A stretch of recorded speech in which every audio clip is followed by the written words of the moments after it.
사트의 경영경제 부분을 이제 제가 담당해서 가리키게 됐습니다. 아까 잠깐 소개시켜드린 것처럼 제 이름은 박정우고요.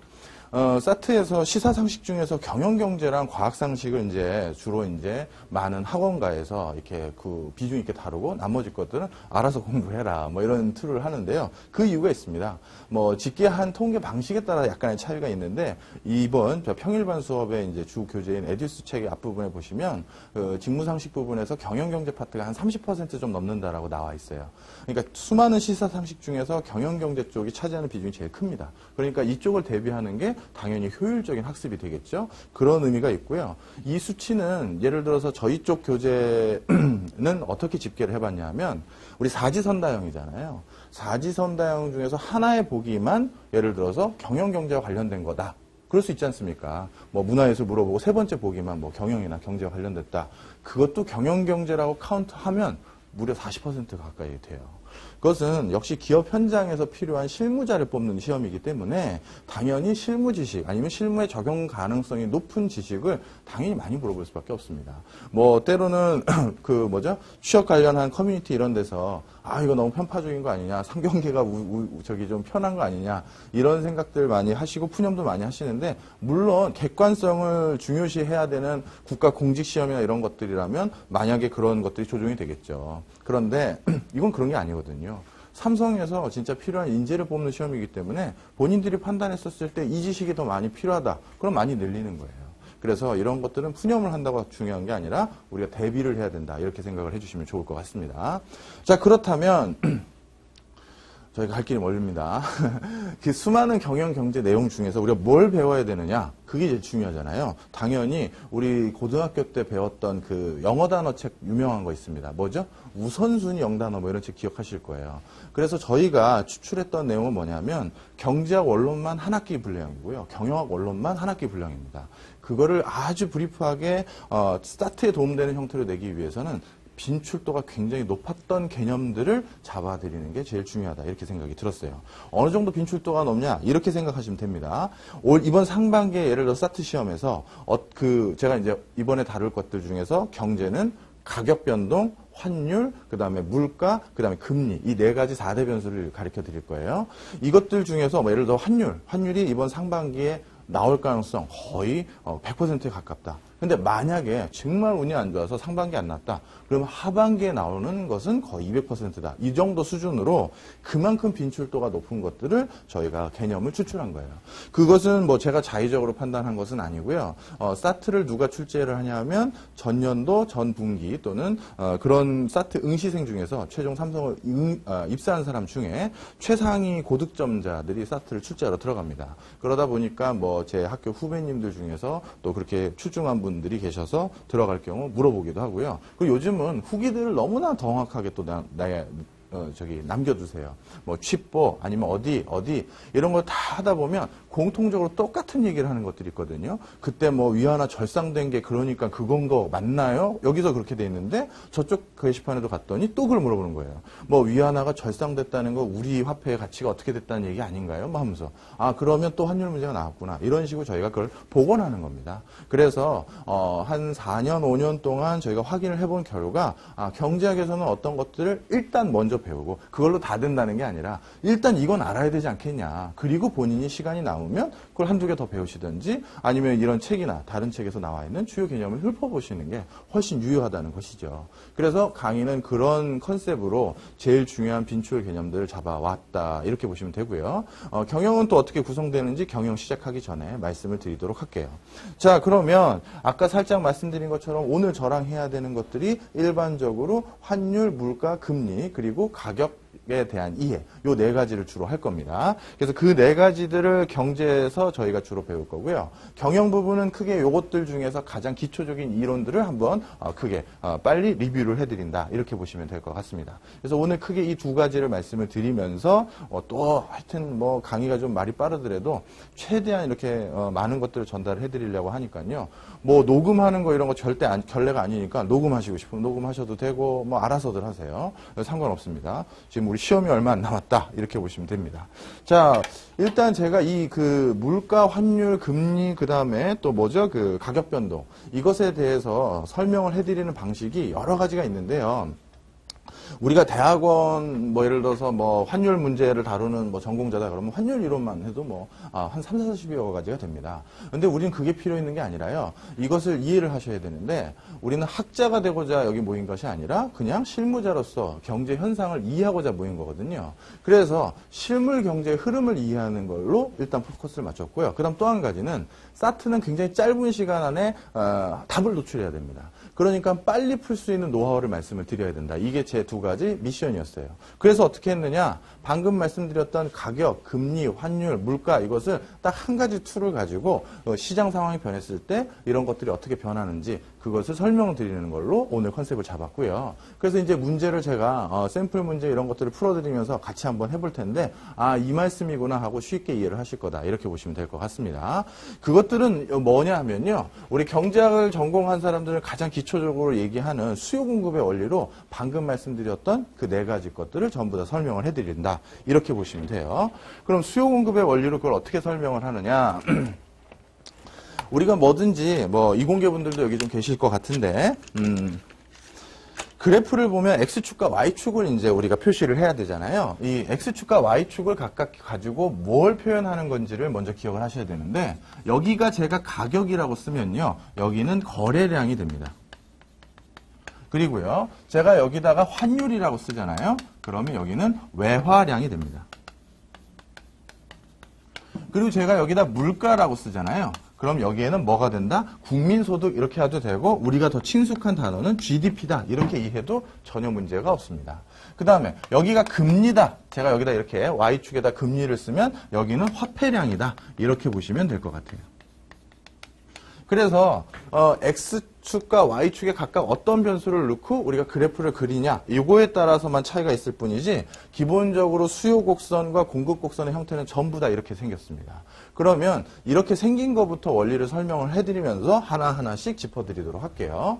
분명 우리 에디스 교재 나름대로 오랫동안 전통적으로 많은 신뢰를 형성해왔던 이 책인데 문제가 있다는 게 아니라 남의 책을 비판하겠다는 게 아니라 앞부분에 분명 경영경제가 30몇 프로가 나왔다고 지네들이 동그라미 원형 그래프로 표시를 해놨단 말이에요. 그런데 경영경제 문제를 보면은 5-6개밖에 없단 말이죠. 그죠? 이것은 요거만 가지고 그게 커버가 되는 게 아니에요. 그래서 우리가 그리고 그 문제가 그대로 나온 것도 아니고 그래서 우리가 말 그대로 사냥을 하는 법을 배워야 되잖아요. 그래서 다른 문제가 나와도 이런 로직으로 푸실 수 있도록 해드리는 거니까 그렇게 이해하시면 되고 거기 나와 있는 것들 중에서 많은 것들을 또 풀어드리기도 합니다. 그런 이해를 가지고 기억하시면 될 것 같아요. 그래서 문제가 좀 실제 경영경제 출제 비중에 비해서는 굉장히 적었다. 이렇게 보시면 될 것 같습니다. 이유는 있겠죠, 본인들이. 자, 하나씩 한번 살펴볼게요. 먼저 수요 곡선이라는 것은 뭐냐 하면요. 사람들이 말 그대로 물건을 사고자 하는 마음이 투영된 거예요. 근데 그 사고자 하는 마음을 무엇으로 표현했냐면 바로 가격을 가지고 표현을 했습니다. 아까 여기도 말씀드렸지만 거래량이라고 말씀을 드렸죠. 우리가 가격이 비싸면 당연히 물건을 사고자 하는 마음이 비싸니까 덜 할 것이고 가격이 싸지면 그만큼 더 사고 싶어지겠죠. 그 심리가 그대로 반영되다 보니까 우하향한 거예요. 한번 보겠습니다. 가격이 이렇게 높은 수준이면 비싸다는 생각 때문에 얼마 살 생각이 얼마 없어요. 즉 자기가 사고자 하는 마음이 얼마 없죠.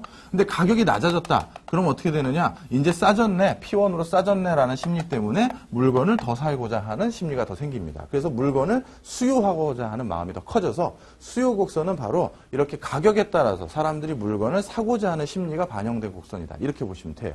그런데 우리가 여기서 중요한 것이 있는데 뭐가 이제 중요하냐면요. 뒷부분에 하는 네 가지 변수들도 다 마찬가지입니다. 요 Y축에 써 있는 거 있죠. 우리 사트 같은 경우는 실제 경제 현상을 우리 박스 처리해서 많이 물어봐요. 예를 들어서 이런 경우도 있었습니다. 김대리, 최과장 이렇게 두루를 상황극을 만들어 놓은 거예요. 그래서 김대리가 경쟁사에서 가격을 어떻게 했습니다. 그때 최과장이 그럼 우리는 어떻게 하는 거야? 이런 상황극 속에서 본인이 그 상황에서 잘못 설명한 것을 찾으라는 거예요. 이건 말 그대로 실제 내가 회사 다니면서 일어날 수 있는 일을 내가 알아볼 수 있느냐 이걸 물어본 거잖아요. 나름대로 의미 있는 내용이죠. 또 다른 형태들은 뭐가 있냐면 경제신문이나 이런 데 지문을 캡처해요. 그리고 그 지문의 행간에 들어있는 경제 원리 아니면 예측 그런 걸 물어보는 걸 많이 냅니다. 그런데 그런 것들을 보실 때 그걸 그래프로 만들어서 우리가 풀 건데 여기 Y축에 써 있는 이 변수 있죠. 요 자체가 변했다라고 하면 무조건 이 선상을 이동하는 거예요. 예를 들어서 그 지문 자체에 나와 있는 내용이 가격을 낮췄다, 가격을 올렸다, 뭐 이런 내용으로 김 과장 최 대리의 뭐 대화가 있다든가 아니면 신문 지면상에서 이 가격 자체를 어떻게 했다라고 나오면 그 변수는 어디를 따라 움직인다고요? 여기 A점에서 이렇게 B점으로 선상을 따라 움직이는 거예요. 가격을 올렸다. 그러면 B에서 다시 A로 올라가는 거죠. 나중에도 말씀드릴 텐데 여기 환율이 다 써 있으면 어떻게 된다? 환율 자체가 변했다라고 하면 이 선을 따라 움직이는 거예요. 그 다음에 그게 아니라 물가 자체가 어땠다? 그럼 역시 선을 따라 움직이는 거다. 이 뒷부분에 나와 있는 모든 내용들이 Y축에 있는 변수 자체가 움직였다라고 하면 선을 따라가는 것인데 자 그런데 대부분 그런 문제는 잘 안 나오고 뭐가 나오느냐? 바로 이 가격을 빼고 가격에 영향을 줄 수 있는 나머지 요인들이 있죠. 그런 게 변하면 선 자체가 이동합니다. 이렇게 이동할 수도 있고요. 이렇게 이동할 수도 있는 거예요. 즉 뭐다? 요 Y축에 이 언급되어 있는 거 요거 빼고 요거에 영향을 줄 수 있는 다른 요인들이 변했다. 그러면 선 자체가 움직인다는 거예요. 그럼 어떤 거냐? 대표적으로 우리가 어떤 물건을 사는 우리의 마음에 변화를 주는 게 뭐 있겠습니까? 우리 소득이 바뀌어도 그렇겠죠. 꼭 그 물건 자체의 가격이 안 바뀌어도 우리가 소득이 바뀌어도 우리가 물건을 사고자 하는 심리가 바뀔 것이고 우리가 취향이 바뀌어도 바뀔 것이고 제도적인 요인도 있어요. 예를 들어서 그 물건에 특별 소비세를 부과한다든가 만다든가 이런 것들이 바로 그 물건을 사게끔 만드는 요인을 바꾸는 것이 되거든요. 이렇게 되면 바로 곡선 자체가 이동한다. 이렇게 보시면 됩니다.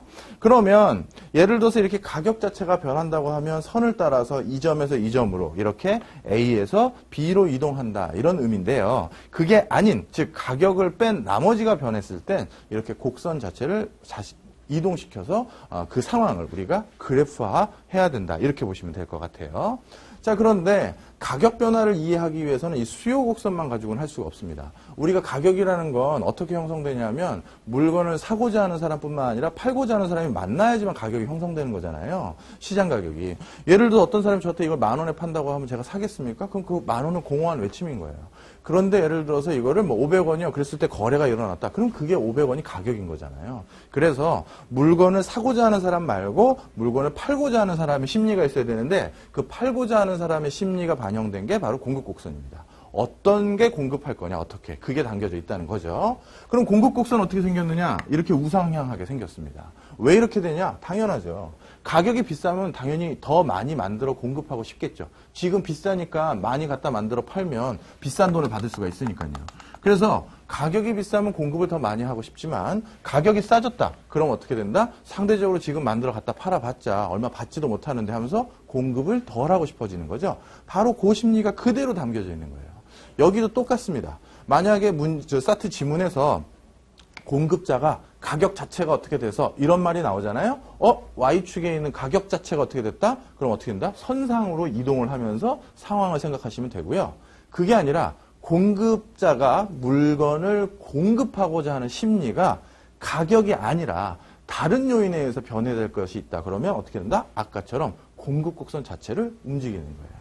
공급곡선 자체를 어떻게 움직이냐? 똑같죠, 뭐.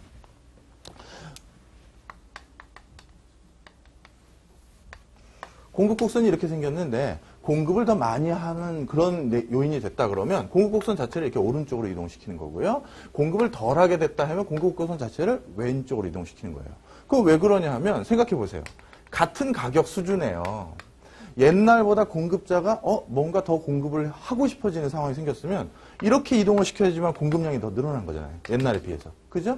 옛날에 비해서 공급량이 늘어난 거고 그게 아니라 가격은 옛날과 똑같은데 예를 들어서 지금은 공급하고 싶지 않은 상황이 생기면 공급량이 이렇게 줄어드는 것이 되는 거죠. 따라서 공급 곡선 자체를 이동시킬 때 오른쪽 왼쪽이 어떤 영향인지 알 텐데요.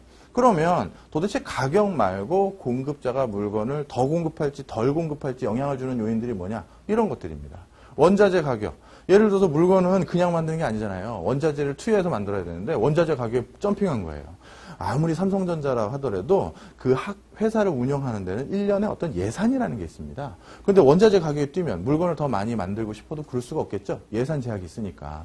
그래서 원자재 가격이 뛰었다는 얘기가 만약에 사트 지문에 나왔다. 그럼 이거 공급에 차질이 있구만. 해서 공급 곡선을 공급이 차질이 있는 형태로 이동하는 것이고요. 그게 아니라 미래에 대한 기대가 있어요. 뭐냐? 하반기쯤 되면 우리 제품의 가격이 뛸 것 같다는 거예요. 자, 그럼 여러분 지금 만들어야겠습니까? 하반기에 만들어야겠습니까?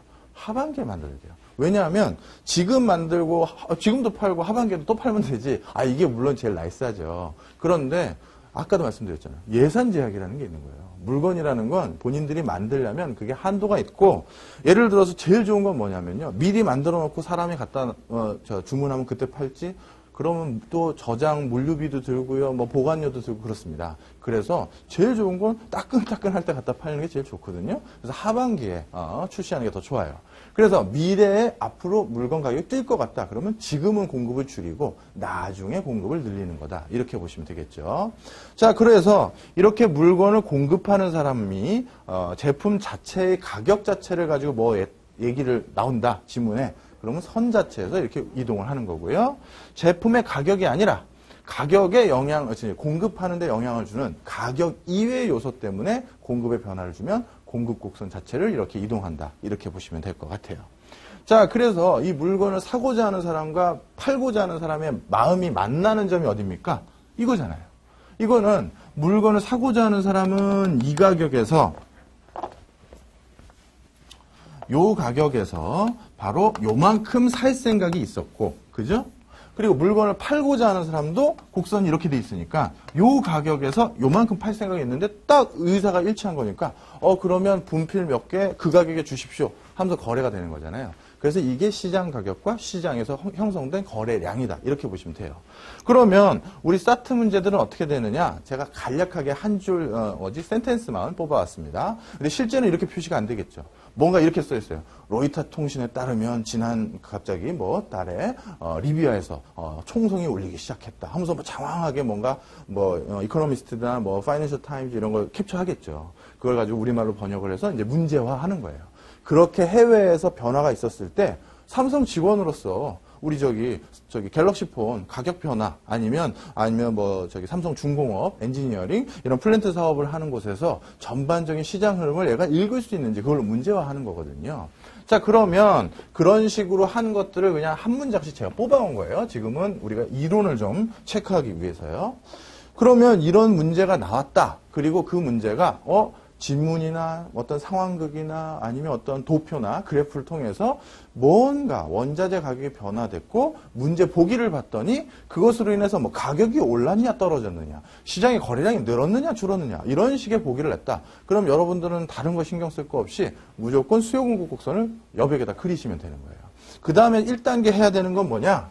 1단계로 해야 되는 건 도대체 그 박스 안에 또는 그 지문 안에 그 도표 안에 나와 있는 게 공급에 영향을 주는 요인인지 또는 수요에 영향을 주는 요인인지를 먼저 캐치를 하셔야겠죠. 내가 어느 곡선을 흔들어야 되는지를 알아야 될 거 아니에요.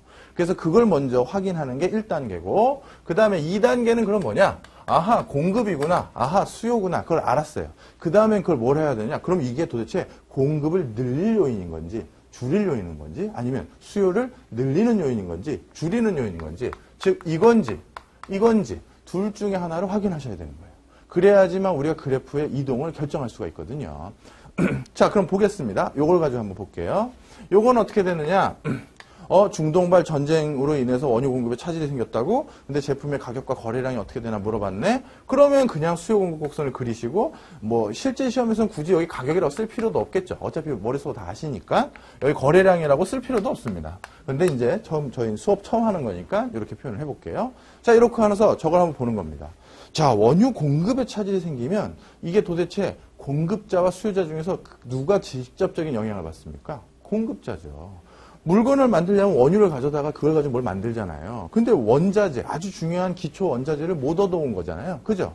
아하, 공급이구나. 확인을 했어요. 그러면 이게 공급에 차질이 든다는 거 우리 당연히 알고 있지 않습니까? 그죠? 그럼 공급에 차질이 빚었을 땐 무조건 어떻게 된다? 공급 곡선을 왼쪽으로. 그죠? 공급이 원활하면 오른쪽. 수요도 마찬가지예요. 수요가 원활하면 어느 쪽? 오른쪽. 수요가 원활하지 못하면 왼쪽입니다. 아하, 저 얘기는 공급이 원활해지지 못한다는 얘기구나. 그러니까 왼쪽으로 이렇게 이동을 시켜가야겠죠. 그러면 원래 가격은 이 수준이었는데 새로운 균형점, 가격은 어디입니까? P1으로 올라가는 거죠. 그 다음에 거래량은 어떻게 돼요? 시장의 거래량은. 거래량은 줄어들게 되는 거죠. 그래서 저런 일이 생기면 시장의 가격은 뛰고 거래량은 줄어드는구나. 이렇게 이해를 하셔야 돼요. 근데 이걸 이상하게 또 스토리텔링을 잘 하시는 분은 어떻게 이해하냐면 이런입니다. 예를 들어 중동에 전쟁의 기운이 감돈다고